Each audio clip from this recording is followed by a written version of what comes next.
I woke to sunlight spilling through the curtains, warm and golden, like it had its own agenda for my wedding day. I sat up, heart hammering, not from nerves, exactly, but excitement. Today was supposed to be perfect. I swung my legs over the edge of the bed, careful not to wake Samantha, and whispered, "This is it. Our day?" She stirred, half smiling. "Ethan, already awake?" "Couldn't sleep," I said, grinning. "Too excited. Can you believe it? Finally, after all these months." "You've been talking about this for years," she teased, snuggling closer. "Don't tell me you're actually nervous." "Maybe just a little," I admitted. "But mostly I want everything to go right.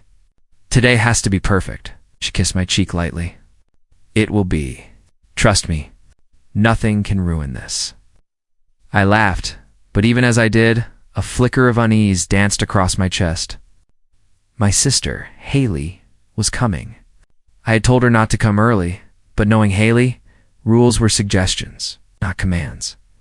Noon arrived, and the sound of a familiar voice cut through the wedding venue. "Ethan, Samantha, aren't you excited?" Haley's voice was syrupy, too sweet, the kind that could charm a room or poison it depending on her mood. I forced a smile. "Haley, you're early." "Of course I'm early." "Someone has to make sure you don't ruin everything," she said, eyes glinting. "And well, I heard a little secret." "Thought you'd want to know before the ceremony?" My stomach clenched. "Secret? Oh, nothing too dramatic. Just something from years ago. You might not remember." She tilted her head, a sly grin playing on her lips. "It's funny how people forget things." "What are you talking about?" I asked, my voice tightening. She shrugged, as if she hadn't just dropped a bomb. "Just that. Some truths have a way of coming out. Some things people think they've buried." Samantha looked between us, confused. "Haley, what are you saying?" Haley's grin widened. "Oh, nothing. Just keep your eyes open. Today might be more interesting than you think." She laughed lightly and then excused herself, walking away as if she hadn't just set off a chain reaction in my mind. I ran my hands through my hair. Did she just hint at something? Samantha touched my arm. "Ethan, don't let her get to you. Haley loves drama." "I know," I said, though my stomach twisted. But she sounded different, serious. "I'll handle her," Samantha promised, squeezing my hand. "We have today. Don't ruin it by worrying about her." "I'm trying," I said, forcing a laugh. But the unease didn't leave me. I scanned the room, guests arriving, the decorations perfect, everyone smiling, and yet my mind kept replaying Haley's words. "Some truths have a way of coming out," she said. I shook my head. Paranoia, probably? But why did it feel like a warning? Like the calm before a storm? The ceremony was supposed to start in an hour. I took a deep breath, trying to shake off the tension. Samantha leaned against me, her warmth grounding me. "You're going to be fine," she whispered. "I hope you're right," I murmured, and as Haley's laughter echoed faintly from somewhere behind closed doors, I realized the perfect day I had imagined might not be as perfect as I thought. The hall was glowing, flowers arranged perfectly, and the soft hum of excitement from our guests made my chest swell. "You ready?" I whispered to Samantha as we stood side by side near the altar. "Ready as I'll ever be," she said, squeezing my hand. Her smile calmed me, but my stomach still twisted with nerves. I nodded. "Here goes everything." The music started, and I walked down the aisle, heart hammering. Guests cheered, some wiping tears, and I could feel Samantha waiting for me at the end, radiant and beautiful. For a fleeting second, everything was exactly how it should be. Then Haley appeared, sliding in as if she owned the room. I froze. She wore that smile, the one that could charm anyone or ruin their day, and my stomach dropped. "Ethan." "Samantha," she called out, loud enough for half the room to hear. "Such a beautiful day. Though some secrets have a way of coming out when the world is watching." I gritted my teeth. "Haley, please. Not now." She tilted her head, voice sweet but sharp. "Oh, I think now is perfect. After all, what's a wedding without a little drama?" Samantha frowned, glancing between us. Haley, what are you talking about? I thought everyone should know, Haley said, stepping closer. That little story you've been keeping, Ethan? About Samantha. Oh, how convenient it is to reveal the truth when everyone's here. My chest tightened. Haley, stop it. You're lying, am I? She asked, smiling as she made eye contact with several guests. You've always been so careful, Ethan, but some truths are too juicy to hide forever. Whispers started rippling through the crowd. I felt my face heat, my hands clenching into fists. Samantha's eyes widened, confusion and hurt flashing across her face. Samantha. It's not true, I said, my voice shaking slightly. She's making it up. Please, don't believe her. Ethan. What is she saying? Samantha asked, tears threatening to spill. Nothing that matters. I tried to reassure her, though my own heart raced with a mix of anger and panic. Just ignore her. Haley laughed softly, malicious and melodic. Oh, Ethan, you're so sweet when you're desperate. Everyone. Isn't it shocking? Who would have thought? I wanted to grab her, shake her, demand she stop. But I couldn't. I was frozen, watching as my perfect day turned into chaos. Guests murmured, glancing between us. Samantha's lips trembled, and she buried her face in my shoulder. Haley. I finally shouted, my voice echoing through the hall. Enough.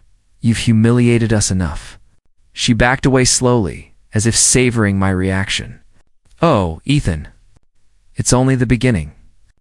Some things have to be felt before they're believed. She turned, walking away with that same smug, victorious smile, leaving me standing in the middle of the aisle. Chest tight, mind racing. Samantha clung to me, her body shaking. Why? Why would she do that? She whispered. She's complicated, I murmured, trying to calm myself as much as her. Jealous, controlling. She wants to ruin what's mine. I trusted her, Samantha said, voice breaking. I can't believe she would. Just like that, I held her tighter. I know, but we're together. We can get through this. I promise. I'll make it right. Her sobs slowed, and I could feel the tremor in her hands. Yet, under the chaos, a strange determination stirred in me. Haley thought she could control everything, manipulate everyone, humiliate me in front of the people I care about. She underestimated me, and I would make sure she'd regret it. I kissed Samantha's forehead gently. We'll survive this. I won't let her win. As we stood there, holding each other amidst the whispers and shocked stares, I realized something terrifying and thrilling at the same time. Today wasn't just about love or marriage anymore. It was about justice, and I was ready to fight for it. I couldn't stop thinking about Haley. Every laugh, every smirk she'd thrown during the ceremony replayed in my mind like a broken recording. Something about her calm, calculated manner told me this wasn't just a one-time stunt. She had been planning this. I grabbed my phone. Marcus, I muttered, dialing quickly. I need your advice now, Ethan. What happened? You sound like hell, Marcus answered immediately, concern in his voice. She humiliated me. Haley, my sister, exposed some fake story at the wedding trying to ruin Samantha and me, I said, pacing my apartment. I need to know what she knows, what she's capable of. Sit down, breathe. Don't act on anger. Think, Marcus said firmly. You know her. Calculated, manipulative. She thrives on chaos, but she also leaves traces. I've started digging, I admitted. Old messages, subtle hints, the way she's always inserted herself into my past relationships. My voice caught. I can't believe I never saw it. She's been poisoning things for years. Marcus was silent for a moment. Ethan, you're right to be careful. Start with facts, not assumptions. Evidence before confrontation. Otherwise, she wins. I know, I said. But it hurts. She's been jealous, always envious of how everyone loves me, envies my career, my friends. Samantha, can't let that pain cloud your judgment, Marcus reminded me. You'll need a plan, and you'll need patience. She'll slip up if you watch closely. I nodded, already plotting. I sent a quick text to my cousin Julia, asking her discreetly if she'd noticed anything unusual from Haley in the past. Minutes later, her reply came, "Ethan. She's been subtly manipulating family events for years. I always thought she was harmless, but she envies everything about you." The weight of betrayal hit me harder than I expected. My sister, someone I trusted, had been scheming behind my back for years. All my relationships, milestones, even minor family celebrations, possibly sabotaged. The anger twisted inside me, cold and sharp. I met Marcus later at a quiet cafe. He leaned forward, lowering his voice. "Ethan, you can't just explode at her. That's what she wants. You need to be the calm eye in her storm." "Calm," I scoffed. "After everything? She ruined my wedding." "I know," he said. "But revenge is most effective when it's silent, surgical. You'll expose her eventually, but don't rush. Collect, observe, and strike when it hurts her the most." His words resonated. He was right. Acting impulsively would only prove her point, that she could control me with chaos. Later, I sat alone, staring at old photos of Haley and me, memories I used to cherish now tainted with suspicion. "You've been playing everyone for years," I whispered. "But not anymore. I see you. I know your patterns."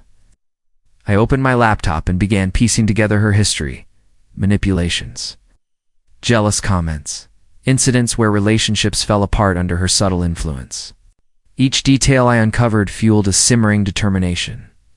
By the time I finished, my plan was taking shape. Patience, evidence, strategic exposure. She had thought she could ruin me, humiliate me, and escape unscathed. She had underestimated me. I clenched my fists.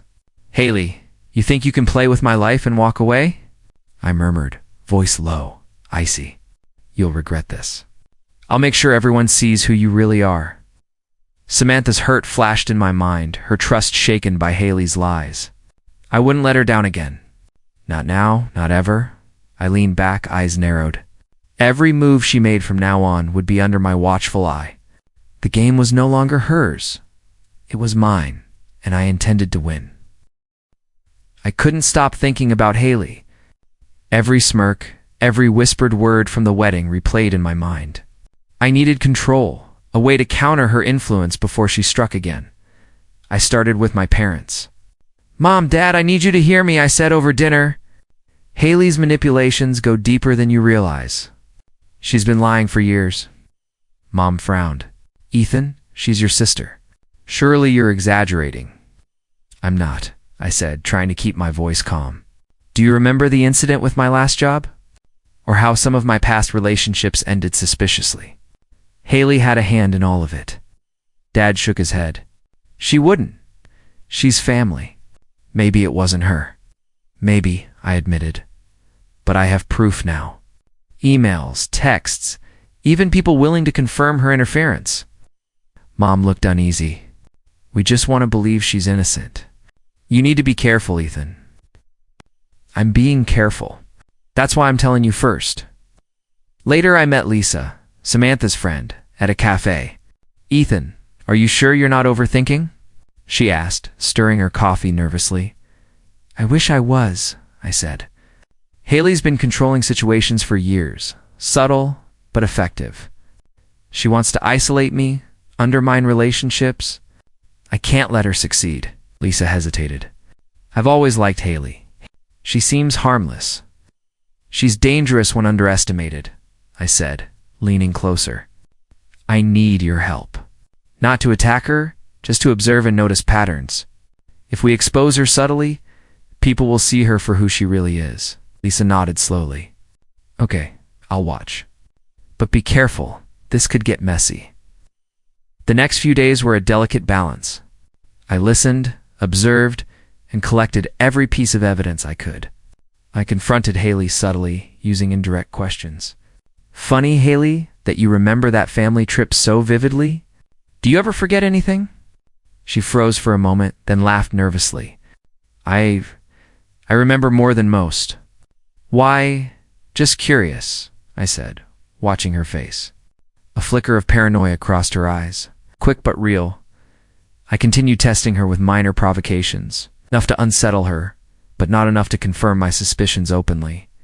Each time she flinched at questions or hesitated in conversation, and I felt the scales of karma beginning to tip. But even as I pressed forward, I wrestled with my conscience. Was revenge worth the cost? Could exposing her destroy more than just her lies? Could it hurt family bonds, friendships, Samantha's trust? Marcus called that evening. "You're doing fine, Ethan. Subtlety is key. Keep the moral high ground. You're smarter than her and you know it. Don't let emotions make you reckless." "I know," I said. "But every time I see her smile, I feel this burning need to make her accountable."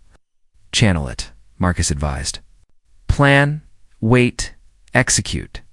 Patience will be your ally." I nodded. "Patience," I repeated, letting the words settle. By the end of the week, small cracks were appearing. Haley's confidence wavered in front of family. She grew defensive with friends. And even minor comments she made were met with suspicion. People were beginning to notice the difference. I sat alone in my apartment, reviewing the texts, emails, and notes I had compiled.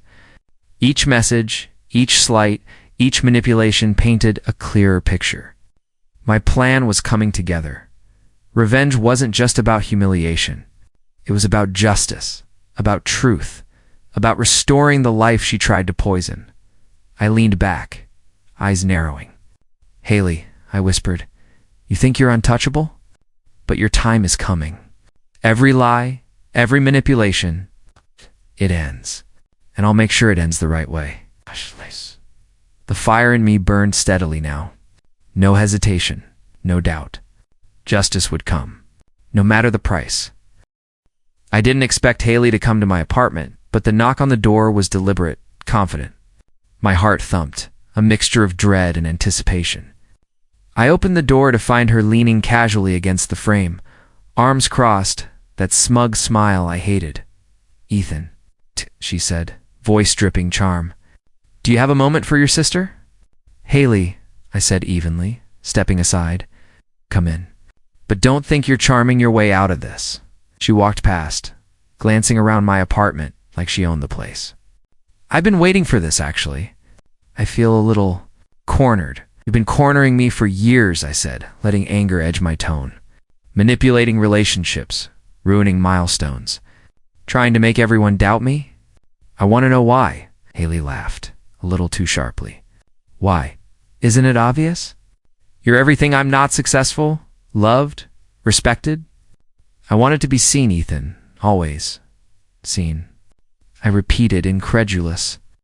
"By destroying my life?" She tilted her head, eyes flickering with something almost human fear, maybe regret. I didn't know how else. I felt invisible, overshadowed. "You. Everyone loves you, and I'm always in your shadow. And you thought humiliating me, sabotaging my relationships, even my wedding would fix that?" I asked, my voice low but steady. "Do you even hear yourself?" She hesitated, biting her lip. I thought, maybe if I shook things up, people would notice me. Maybe then I'd matter, but you always stayed ahead. Felt a strange Pongshi sounded broken, lost. "Haley, this isn't about being loved. It's about respect, honesty. You've been playing a dangerous game, and it's hurting everyone around you, including me." Her eyes welled slightly, and for a moment, she looked like the vulnerable little sister I used to protect. "I never meant. I just..." "Stop," I said firmly. "I'm not asking for excuses. I'm asking for accountability. And you need to understand what you've done has consequences." She laughed softly, almost bitterly. "Consequences? For me? Ethan, I've always been careful. I thought I could get away with it. But I see it now. You've been watching, planning, and I'm exposed. That's why you're so calm." "I'm calm because I won't let you control me anymore," I said. "You've had power over my life for too long, but not now. I've survived this psychological warfare. I've seen through your schemes, and I'll make sure justice is done." Haley's shoulders sagged slightly. I wanted to matter, Ethan. I thought if I could hurt you, it would prove something. And it only proves how fragile you really are," I said quietly. Not strong, not clever, just scared. Afraid of being ignored, afraid of being nothing. Tears threatened again, and I saw the real Haley, the sister who had been buried under layers of manipulation and envy. For a fleeting second, I wanted to comfort her, but the betrayal was too deep. I took a breath. I can acknowledge that you're hurting, but I will not let your pain dictate my life. She looked at me, a mixture of fear, shame, and something almost like respect. Ethan, you're different. You're not like everyone else I've tried to control. I'm not, I said, voice firm but gentle, and I never will be. You've lost your hold on me completely. She swallowed, eyes darting away. Then, I suppose this is where we part ways. Part ways, I confirmed. And when the truth comes out, you'll face the consequences of your actions. But I'll survive this. And so will everyone else you've tried to manipulate. She nodded, lips pressed tight, finally walking toward the door. I didn't stop her. My chest felt lighter, freer, as if a heavy chain had been lifted. As the door closed behind her, I realized something. Victory isn't just about exposing her. It's about surviving her. And for the first time in years, I felt untouchable. I watched Haley carefully, noticing the subtle cracks in her facade as the days passed. It began with small slips, her friends questioning her stories, colleagues exchanging confused glances. I had started planting quiet reminders, exposing pieces of truth on social media, letting her own lies unravel naturally. Ethan, are you sure this will work? Samantha asked one evening, sitting beside me on the couch. Her hands fiddled with the edge of her sleeve, eyes cautious but trusting. It has to, I said. Haley's manipulations rely on secrecy and charm. Remove those, and she crumbles on her own. Hey, Samantha frowned. I hope it doesn't get messy. I don't want anyone hurt. I nodded. I know. But she's already hurt us, Samantha. This isn't about cruelty. It's about truth. Later, I confronted a family friend who had witnessed some of Haley's manipulations. Tom, you know what she's done, right? I asked quietly. Tom hesitated, looking around nervously. Yeah, but she's family. I didn't want to believe it, still. Some of it doesn't make sense. Her stories don't add up. That's the point, I said.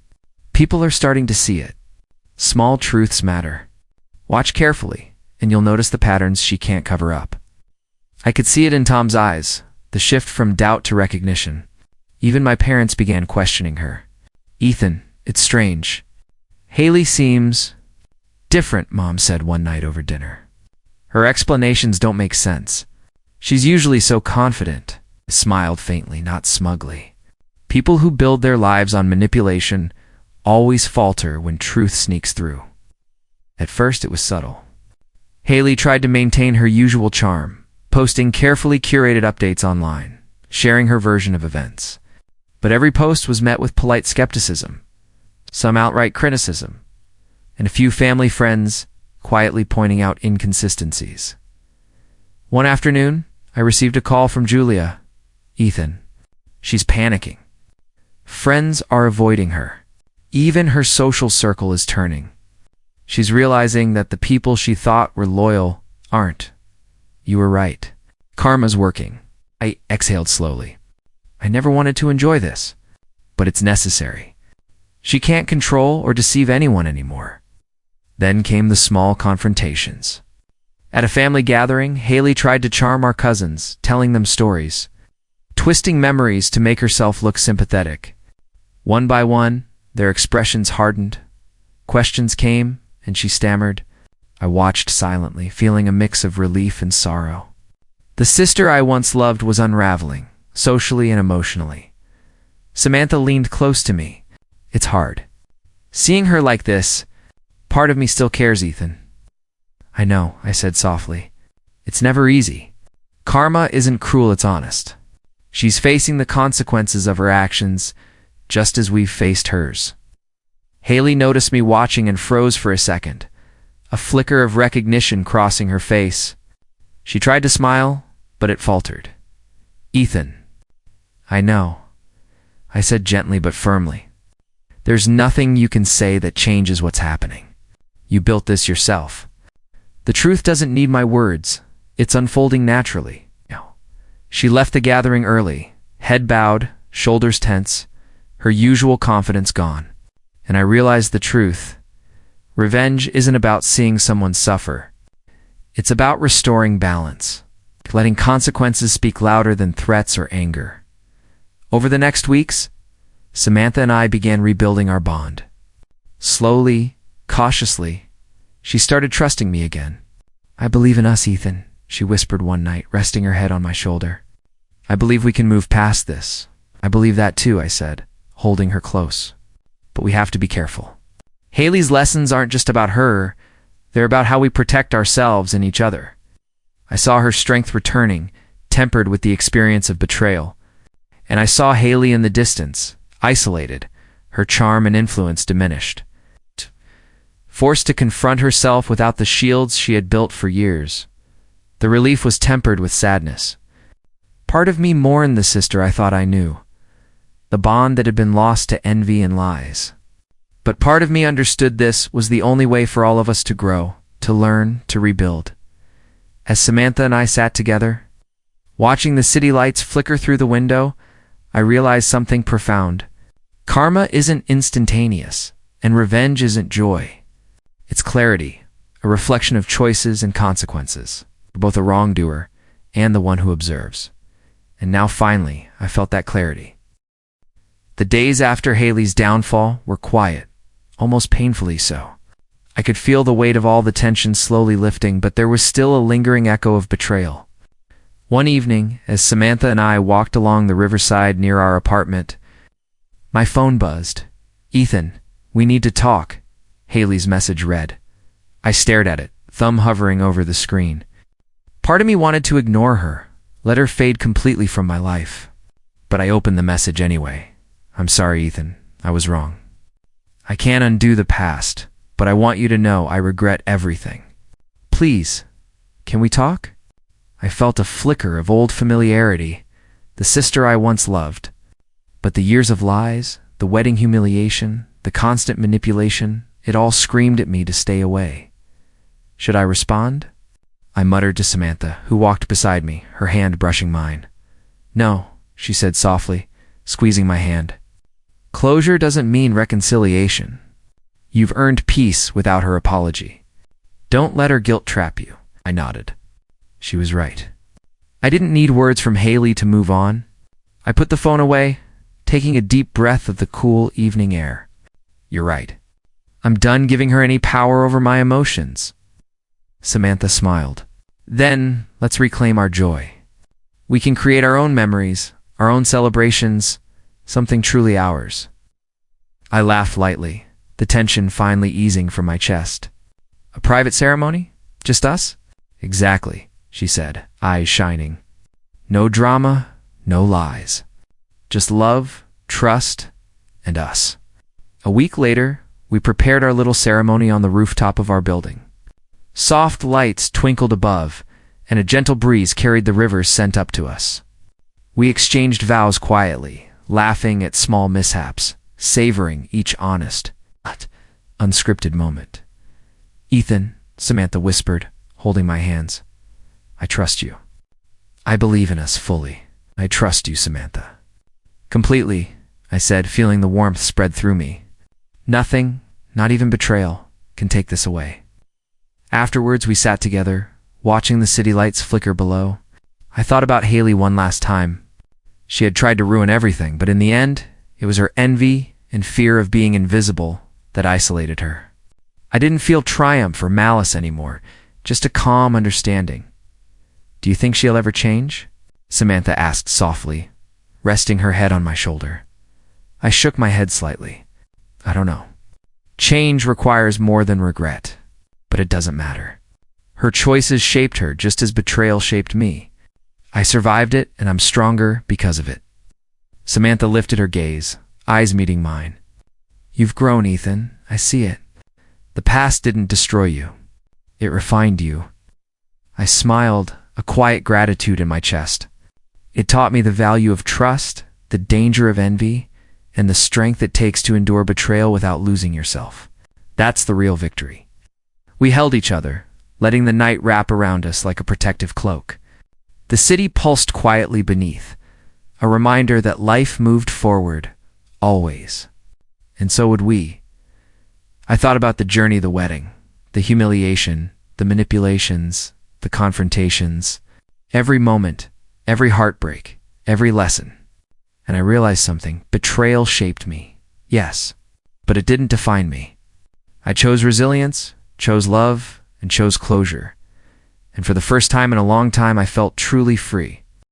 The months after Haley's final exit were quieter than I expected. Life didn't suddenly become perfect, but it became ours again. Samantha and I settled into a rhythm. Small joys filling our days, morning coffee on the balcony, evening walks along the river. Laughter echoing in our apartment. "I can't believe how peaceful it feels," Samantha said one evening, leaning against me as we watched the sun set. "Peace is earned," I replied, smiling, "and we earned it together." We handled small conflicts differently now. Where I might have lashed out in the past, I paused, listened, and responded with patience. It wasn't always easy, but it felt right. "Ethan, you've changed," she observed quietly. "I can see it in how you approach things. Calmly, deliberately. You're stronger." "Had to be," I admitted. After everything, after betrayal, I realized strength isn't just about control. It's about clarity, about choosing how to respond to life instead of letting life control you. The thought of Haley rarely crossed my mind now. When it did, I felt neither anger nor triumph, just understanding. She was a reflection of envy and fear, but her path was separate from mine. Karma had worked in its own time, and I had survived. That was enough. One afternoon, Marcus stopped by. "You look lighter, Ethan, like you finally put it all behind you." "I have," I said, handing him a cup of coffee. "It took time, reflection, patience. But I'm reclaiming my life, and I'm choosing what matters, Samantha. Genuine connections, the people who respect truth." Marcus nodded, a small smile forming. "Good you've grown, man. Stronger, wiser. That's what betrayal teaches, if you let it." I watched Samantha laugh at something trivial, sunlight glinting in her hair. My chest felt full, not with revenge or resentment, but with gratitude. Life had tested me, stripped me down to raw emotion. And yet here I was whole, present, capable of trust again. "I've learned a lot," I said softly, more to myself than anyone. Betrayal shapes you, but it doesn't define you. Karma unfolds naturally, and strength comes from surviving it with integrity. Samantha glanced at me, eyes warm. "You've truly reclaimed yourself, Ethan." "I have," I whispered, taking her hand. "And this time, it's for us. Fully, honestly, without fear." The city moved below us, bright and alive, and I felt at peace. Life was ours again, reclaimed, and every day was a reminder that resilience, love, and patience could overcome even the deepest wounds.